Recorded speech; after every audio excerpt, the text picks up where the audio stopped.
comes to out-and-out speed, nowhere can man go so fast as in the air. At the controls of his most exotic tools of speed, he's hit well over 2,000 miles per hour. But even at Mach 3.3, there's more to going fast than just kicking in the afterburners. Join us now as one of the fastest men on land, Indy 500 champion Emerson Fittipaldi climbs into the cockpit and discovers the secrets of speed in the air.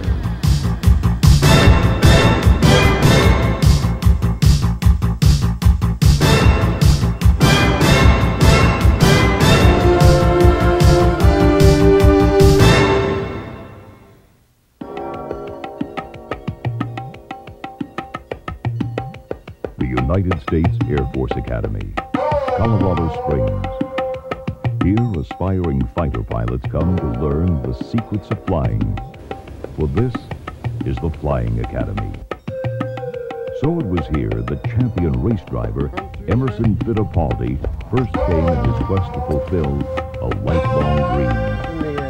The dream I had to be a fighter pilot, if I not be a racing driver, is to have that feeling of speed, control of machine, and the combination of a man-machine flying or riding on the edge. The first experience in riding that edge for cadets comes in their sophomore year when they learn to fly a glider, solo, and making sure they do it right for veteran fighter pilots. Well, I think if you're going to do it right, you fall into the same regime as all the rest of the good pilots. And there's certain things that all the good pilots do exactly the same. I was an RTU instructor also, so I was teaching guys how to fly the F-15, just like I'm teaching them how to fly the gliders here. For the similarities between this and a fighter or any type of powered aircraft, you've only got so much ability with your throttle over here. There always comes a time when, if you've got the throttle full up and you're still not accelerating, you still need to drop that nose to get acceleration. Take the G off of it and go straight line and accelerate. And the same thing with this plane. The only way you get speed out of this if you don't have a throttle is to drop the nose. Actually, a glider is probably the closest simulation to a jet that you're going to find other than a jet. Cadets that we put through here in the program, as a rule, when they go to pilot training, they're well above average when they get to pilot training, just because of that. Part of that's just it's what you call air sense, and I think what the Academy is really trying to instill in each cadet is a sense of what it's like to be in the air. Take me, for instance. I came into this program, never flew in my life. I've seen it, I thought it was just the neatest thing. You're in a different dimension now, you're not on land, you'll sink, you'll fall, you'll climb, you've got to be at certain places. Air sense is air sense, really. The more time you can spend in the air, the more your body gets used to the sensations of being weightless at times and maybe pulling G's in a turn. I guess you call it second nature. And if you get in your F-15 20 times a month, the plane almost becomes a second skin for you. My first solo, I wasn't really aware of the downdraft currents in the air, and I ended up bringing my plane in a little bit low. Gave the officers down there and welcome to that real good scare. Sometimes when they do something really wrong and it goes really fast, yeah, they don't realize it, but yeah, sometimes I'm on the ground going, whew. I thought I had it under control. I was still too inexperienced to realize that, I was in a dangerous situation. It definitely builds up your situational awareness because you have to be able to take the airplane up and plan your whole profile. You don't have any leeway to go around when you get back. It's knowing where you are all the time and what your situation is. Situation awareness, or SA, is the kind of shortened fighter pilot version of that. And you can learn a lot about that flying a glider. But the real secret cadets discover flying a glider is something fighter pilots like to call energy management. Energy management is one of the key areas that the guys learn in the sailplanes. Their energy management is a concern of life and death, and the fact that if they don't conserve their energy properly, they're going to land short of the runway or they're not going to make it back to the field that they're planning on landing. Basically, the altimeter is your gas tank.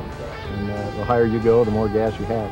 And your vertical velocity indicators, which tell you how fast up or down, are telling you how fast you're gaining gas or bleeding it away. You want to keep as much as you can below you, so if you have to, you can always dive down and translate that altitude into airspeed and energy. And energy is the big thing. You get the potential and the kinetic. Okay, potential is how high you are, kinetics how fast you're going, and you have to keep trading those off. And that's exactly what happened in racing car. As more smooth you are, as more precise you can use the energy that's available, you gain more speed. And the glide is the typical example. I mean, you have to be all the time administrated.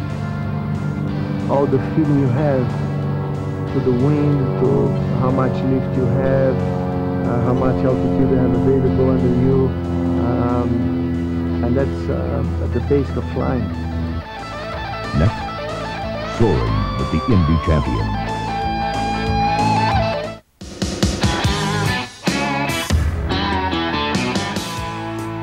Of all the courses in the Air Force Academy's curriculum, soaring is perhaps the most critical in a pilot's training, for it's a hands-on program. The classroom is the airstrip, the textbooks, two-plate gliders, and motor gliders. If you land short of the runway, you fail. For his first lesson, Emerson has chosen a high-performance machine, the ASK-21 aerobatic sailplane, an aircraft that can glide 34 miles for every 1 mile of altitude. His co-pilot, former cadet instructor, Lieutenant Norm Johnson.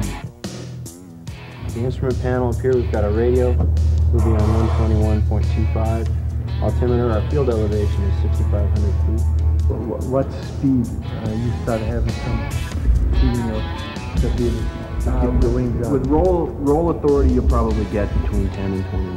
You already have some. Yes. So we'll be looking out at the tow plane from behind, and we want to see his wings right on the horizon.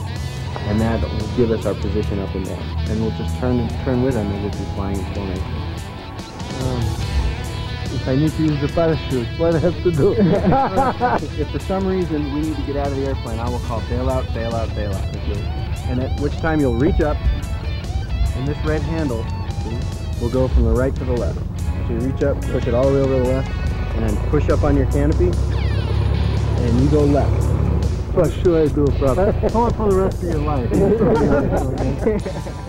The flight plan calls for a release from the tow plane at 11,000 feet, a series of spins and rolls, and then re-entering the pattern at 7,500 feet. Alpha Tango, tow south through 11608. Nimbus, there's really no turbulence or anything. Visibility's good. Clouds are way up high. Go ahead and close the canopies no problem here. If they want to do spins or anything. Okay, thanks very much. Once he takes out the slack, I'll go ahead and wave my rudders at him, and that means we're ready to go. And as our airspeed increases, I've got roll authority now, and should be lifting off in just a moment. There we go. Crab into the wind a little bit to stay behind him. As I told you before, we just set his wings on the horizon, keep our wings parallel to his, and off we go. All right, Emerson, would you like to fly? Oh, yes. Okay. You have the airplane? I have the airplane. And we're in a good position. Go ahead and pull on the yellow release handle and initiate a climbing right turn. Okay, go into the release. Okay. There you go, and a right turn. We want to swing through at least 90 degrees of turn. Now, as the airspeed's bleeding off, you have to let the nose back down a little bit, like you did. There you go. And let's go ahead and make a 360-degree right turn.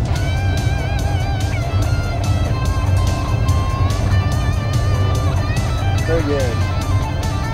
I'd like to let them guide you now. Okay. Very smooth and try to keep about 60. Is that a good speed? Oh, that's a great speed. Fine.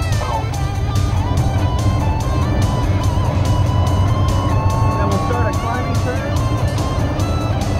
Bring the nose up. Here we go.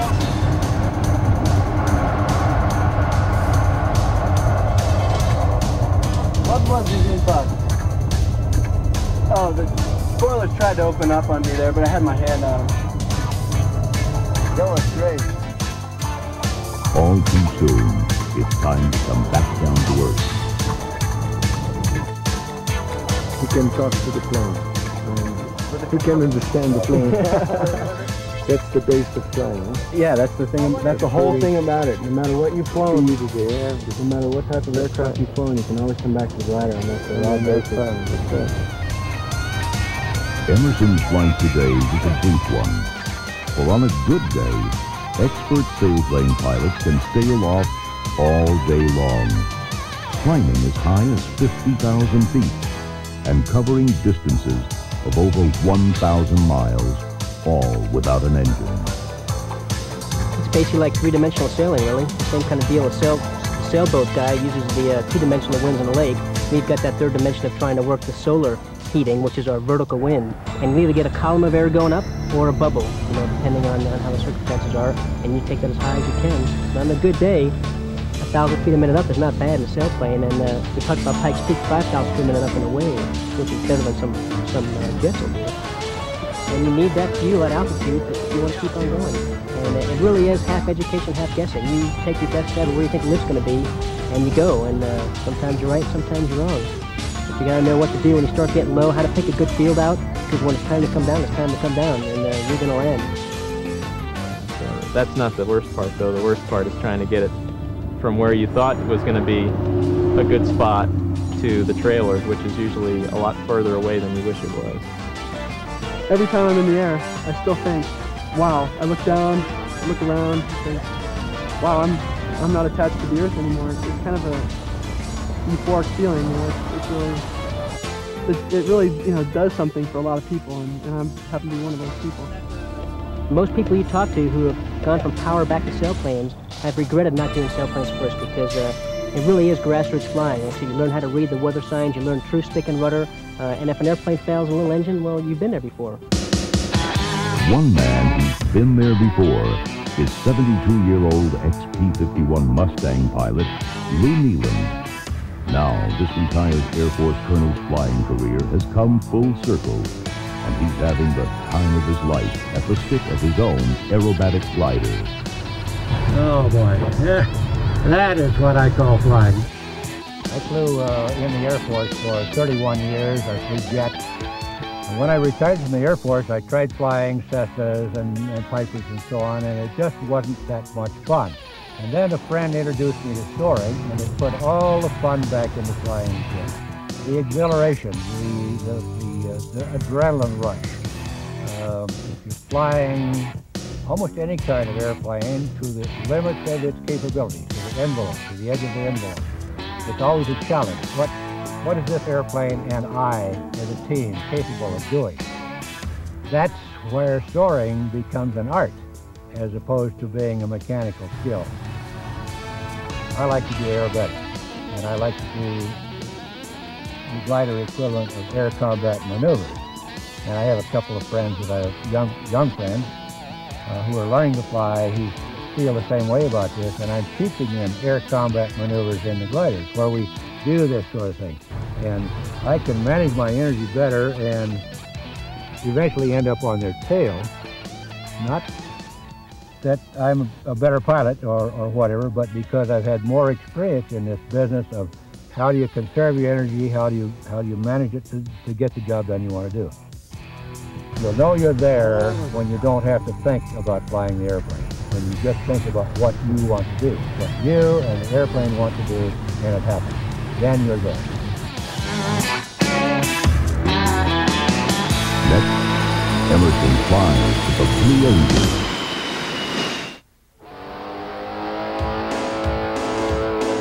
Pensacola, Florida, home base for the U.S. Navy's precision flying team, the Blue Angels, the best in the business. With a fly in F-18, in formation, wingtip to wingtip, it must all be second nature. You really do have to have that concentration continually, because just a momentary lapse could really be bad news. It was interesting, we were talking to Mr. Fittipaldi about how he prepares for a race, and it's very similar to what we do. We do a lot of visualization.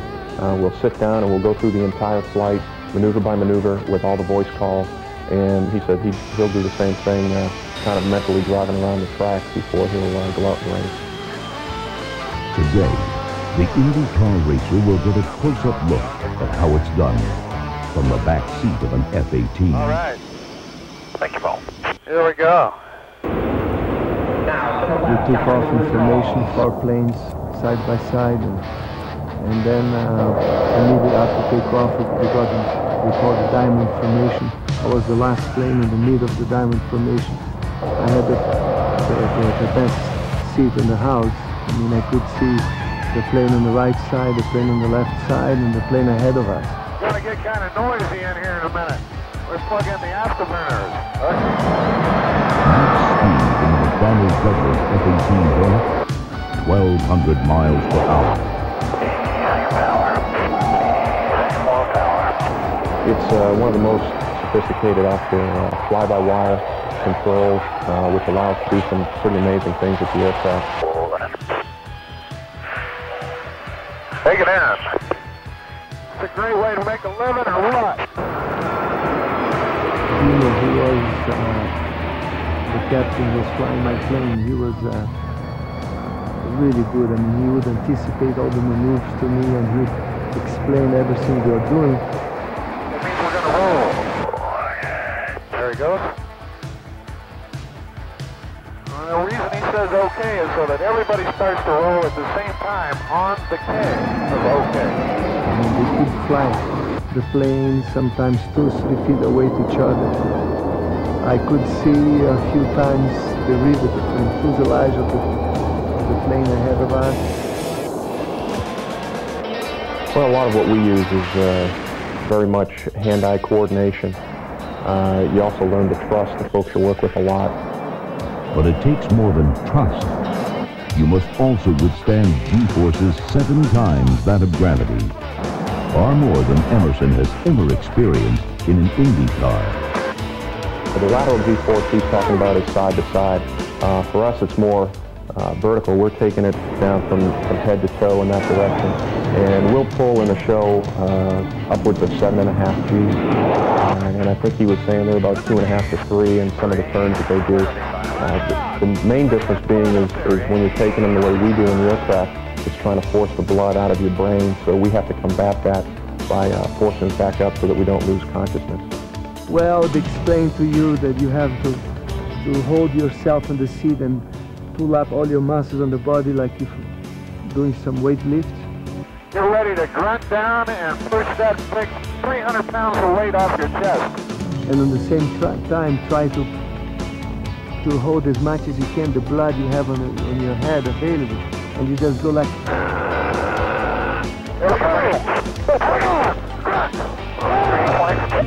Scream and keep that position, and the blood stays up. And you just go like...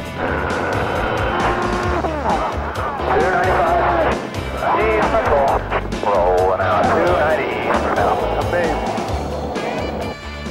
That's the final line there, right on the edge. I was anxious, but I didn't have any sickness. I was not, after the end of the fight, I was feeling good.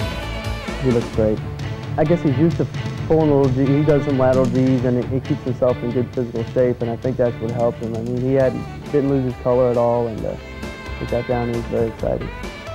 Amazing. I mean, what a demonstration of skill. Just unbelievable to see flying information so close to each other, and the confidence in each other and the machine. I mean, just a beautiful work.